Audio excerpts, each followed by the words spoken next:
John DeSando.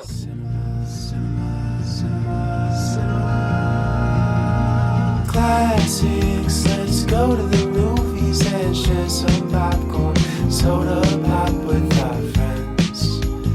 Turn off our cell phones and get away. Night or day, it's John DeSando on the radio. We'll watch the credits from up high and low. Cinema Classics on air. Cinema Classics is produced and hosted by John DeSando. Listen to shows Thursday at 8:01 p.m. on WCBE 90.5 FM. And listen to shows and read reviews online at WCBE.org. I'm John DeSando. And I'm Mary Yerina. And this is Cinema Classics. And Mary, we have a film today that, is in a long, and this is a genre that's just full, chock full of movies. And certainly since I've been alive and you've been alive, and you think, doesn't this thriller spy genre ever die? And apparently it doesn't. It does not. I think since the beginning of the written word and the beginning of cinema, thrillers, capers, Yes, yeah, spies, yeah, all of that has been fodder for the creative mind. yeah, And for our enjoyment. yeah. And it's called Black Bag.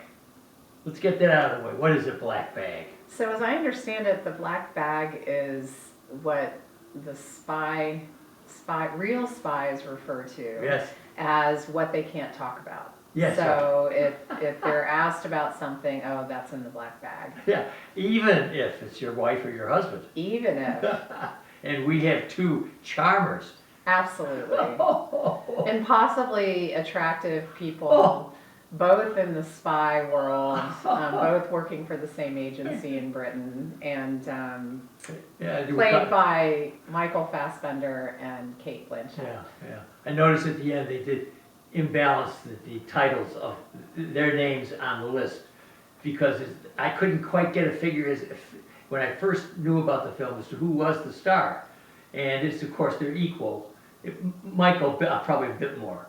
Well, the film opens with us literally following Michael. Yes. In fact, we don't even see the face of George until several minutes into the film. Yes, yeah. So we do follow his character quite extensively, but then there's a shift in one scene where all of a sudden Catherine, played by Kate Blanchett, becomes the focus of the film. And then they become equals in the film. So I thought the crediting was appropriate given Yes, me too. given not only the star power, but also the characters and the representation of their marriage of Yes. being equals. Yeah, and they're both spies, and he's been assigned finding out who had stolen this Severus malware that's going to destroy the world.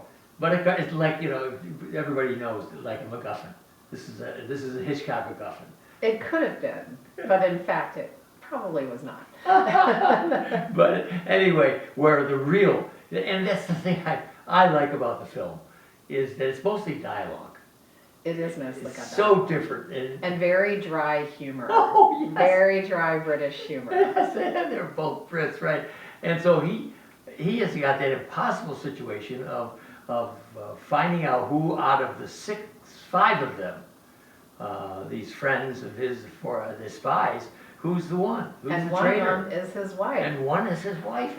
And so it takes me into the level that I really like here, which is the relationship between a husband and wife, and who might be in the same profession, maybe work for the same company. I mean, can you imagine the intricacies of trying to have a healthy relationship and yet being professionally together? Did that strike you as a... Well, it did, and I actually thought, from an HR policy standpoint, that's inappropriate. But Yeah. I did read in some interviews post seeing the film that actual spies, retired spies, were interviewed for this, and they said no, in fact, it's so hard as a spy to date somebody who's not a spy because Yeah. they don't understand the black bag, and it's just easier to date somebody in the industry. So that in fact is pretty true to life. And in this case, we have amongst the 5 other characters, or 4 other characters, they are in fact coupled. Oh, they're in coupled various all over the stages. place, right? Yeah, in various stages of coupledness. Proving your thesis, they just have to date each other. And so much of this, well, not much of it, but there's a heavy sexual innuendo part of this film. Though I even read somebody who was complaining there wasn't sex. There is not sex, but it is a sexy film. Yeah, yes, it is. Mostly, I think, because of the dialogue, as you pointed Yes. out. There are a couple scenes where we see, in fact, early in the film, we see Kate Blanchett getting dressed for the first dinner party with the suspects around the table.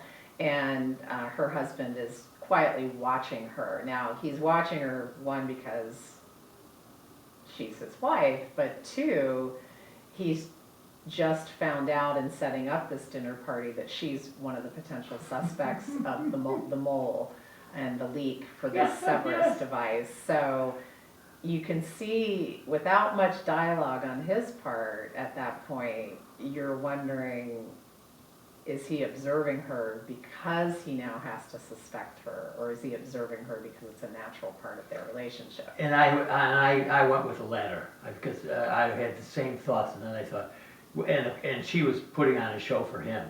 And certainly a fine-looking woman at whatever age she is. I know, she's 55 years Yeah, old, no, and isn't it? she looks amazing.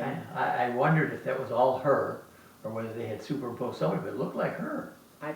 I think Yeah. it was her. Yeah, I know, even from a distance, and I thought, well, and she could play any role. And so she is playing the femme fatale here for him. And there are various things that happen that are not very intricate at all, like the movie stuff in the bag. Yes. Or like him putting his ID in her bag when she went to work, and he had to get a temporary, and I can't figure that one out yet. What's going on? So there's this little stuff in there that looks like it's spy movie stuff, but it's actually Steven Soderbergh having a good time with us, I think. I think so too. He directed the film, and it was written by a longtime colleague of his, David Koepp. Yes. During the pandemic, it was an idea that David apparently had for many, many years, and when the pandemic rolled around and then was followed by the writer's strike, he was working on this as his own project without deadline. The only director he sent it to was Steven Soderbergh, and Steven said yes. So we are the beneficiary of that partnership. Yeah. And also, I think Steven Soderbergh's style of shooting a film, he does a lot of the camera work himself. Oh, he does, yes. And he loves it. editing, and he doesn't do a lot of rehearsal. And this film, David Koepp admits, has 2 long dinner table scenes. I wanted Mary, when they had the first dinner table scene, I said, I need to go back to this. I just didn't want to miss a moment of that dialogue, because I knew it was very cool dialogue. It was very cool dialogue, building up the tension. The writers said that it was like a 12 or 14 pages of a 100-page script, Yeah. each of those scenes, because they're so pivotal to positioning the characters and positioning George and Catherine. And in fact, Steven Soderbergh cut a hole in the middle of the table. I don't know whether it was the first scene or the second scene, so that he could hold the camera and actually be face on to all the actors as they talked. And they only rehearsed, those were the only scenes that they really rehearsed, because as a director, he likes things to be very fresh. And so because of having to stage that tight scene twice, once it's set up with this beautiful meal and a ton of lights on the table, the next time they arrive, when we get towards the climax, the table is like completely bare. And you are not there for any type of camaraderie or casual social entertainment. So. Yeah, and you mentioned the cinematography, which is really his. That first scene, that long tracking shot that Where we're following George. Yeah, Yes. very much like the shot from, most famous of those is from Casino, Yes. and which is a long shot, I think, going into the casino. And I always am amused by that point of view. You're actually really seeing what the character is seeing as it goes through. And if it's done right, it's very powerful. And Soderbergh surely paying homage to that is just really in a tradition of fine filmmaking. I knew I was in for a good treat with that. But Well, and he returned to it again later when George is going into the office, and we follow him yes, on his journey into the office and getting a sense of what this spy enterprise Yes, in Britain yeah. is like. but the shot is similar. There's one in Working Girl with Sigourney Weaver, in which they track her coming into work, and she's such a powerful leader in this business that the camera catches her, not only her height, but just makes it just the right angle to make everybody just absolutely afraid of her as a boss. So yeah, there's so much. And Mary, yeah, you know, even when as I was writing my review, I opened with the idea that I don't care who did it.